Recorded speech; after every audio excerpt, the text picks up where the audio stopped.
What is the supernatural? What if you could prove that the supernatural was merely a manifestation of what already exists in the mind? If we can cure one patient, we cure all mankind.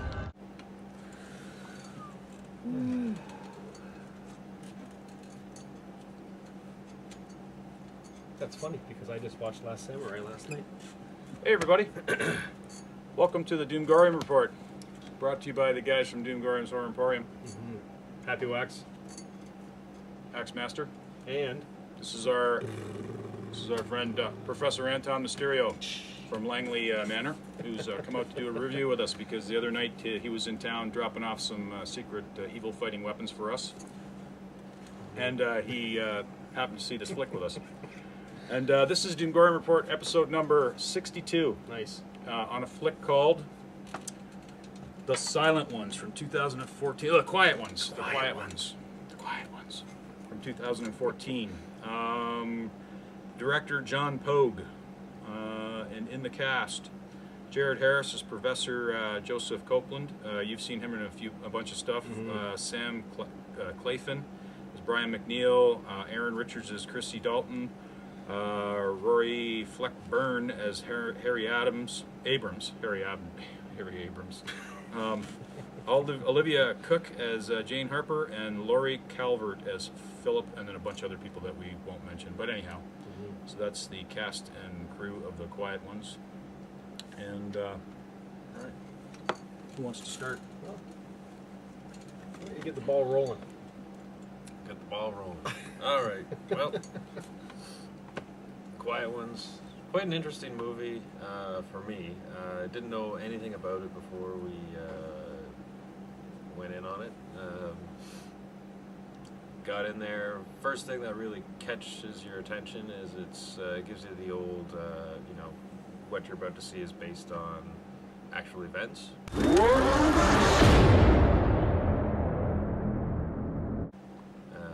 Which in turn always means, well, they're going to take some interesting liberties and see what happens. So I didn't really know what was going on in the movie before we got in, so that was a nice thing for me. The Quiet Ones, to me, seemed very much like, what do you call it, almost like Ghostbusters-esque. Don't look into her eyes. Don't say anything to her. You're not alone, are you? There's something there with you. Kind of. I suppose you could, yeah. Without the comedy and... sort of a 1974 Ghostbuster-esque kind of thing. Absolutely. There's a little bit of Ghostbusting going on in there. So there's a lot of intrigue and mystery that goes on throughout. You're guessing to see what's going on. Families would keep her for a bit, then things would happen.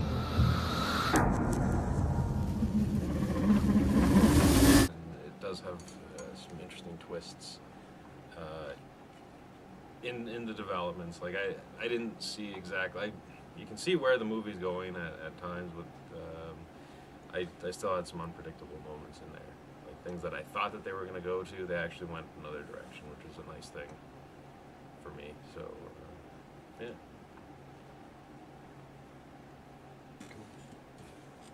Sure. Okay, well, I don't know. I didn't really like this movie. I liked the idea of the movie, and I was kind of pumped to go see it. But this movie, it was just put me to sleep. It was boring. It was dragged out. It could have been easily probably 20 minutes shorter. And I don't know. I just I'm so sick of. Maybe it's just I'm being a little too harsh. I guess it wasn't that bad of a movie. I was excited to see it because it was Hammer. You know what I mean? Like since they've started doing movies again or producing them, and The Woman in Black was really good, and I think they've put something else out too that I saw, but I can't remember. But I don't know. I got duped into this movie because the commercial made it look really good. Are you a believer? I suppose I don't know what I believe in. I hope you don't scare easily. Welcome to the experiment. And then after you watch it, it was.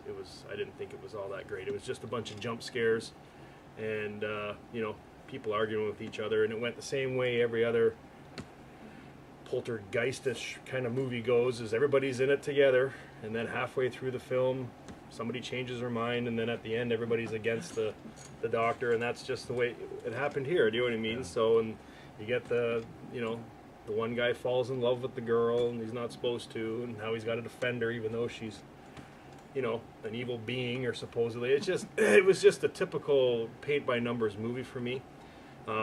I can't remember what you said the doctor's name was, but he's awesome. He's such a good actor. I mean, he could carry any film. He's just amazing. But and the woman that played the patient was phenomenal too. But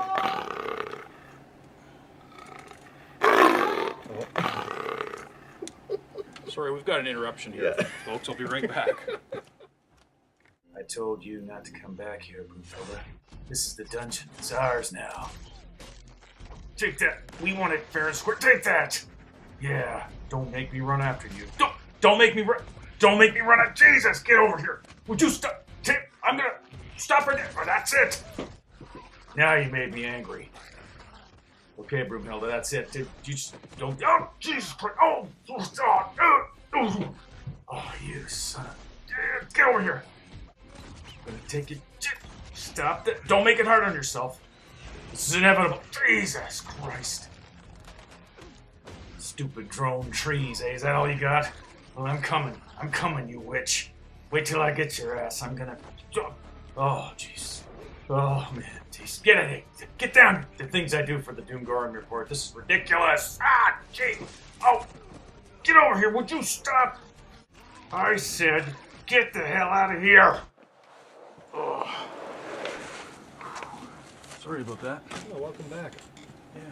So while in your absence, we were thinking of how we were going to do this. So I don't know if this will show up on camera, but the Quiet Ones Doomgoryum report, take 2. Remember that from the movie? Yeah. I wrote it on my hand. Yes. Okay. So, anyways, you were talking before we got interrupted here by a couple of, there are a couple of sorcerers that keep trying to take this part of the dungeon back, but we had to clear it out a few years ago, and sometimes things get a little bit unusual. Broomhilda and Galadriel trying to come in here. The latch on the cellar floor, the door is just not as strong as it used to be. Jarrus, yeah.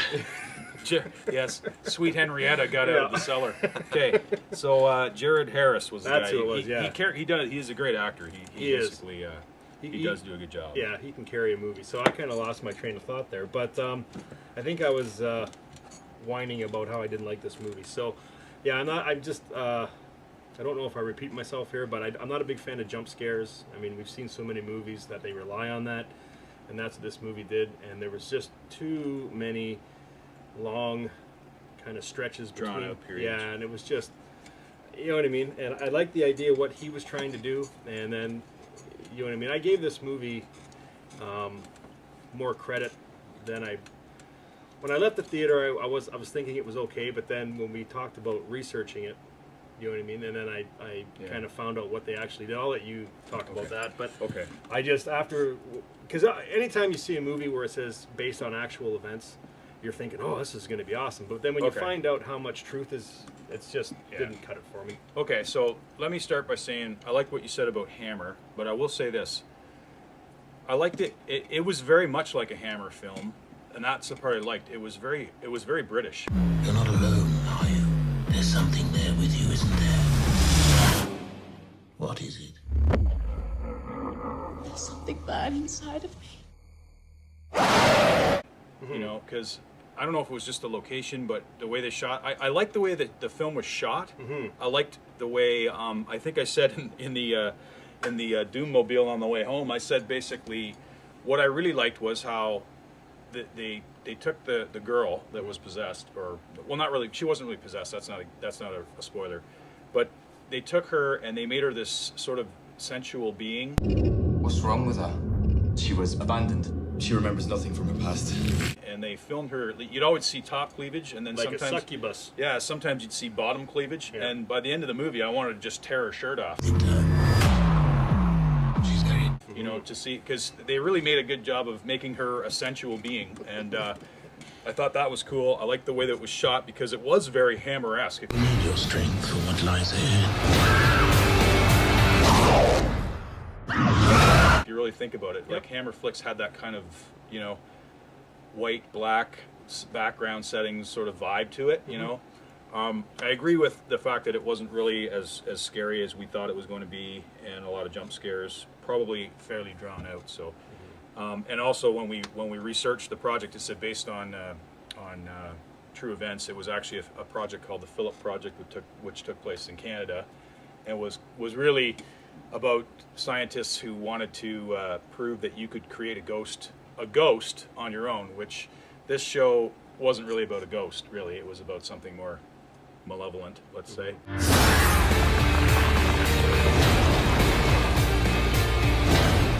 So anyhow, I think we should just skip to the ratings.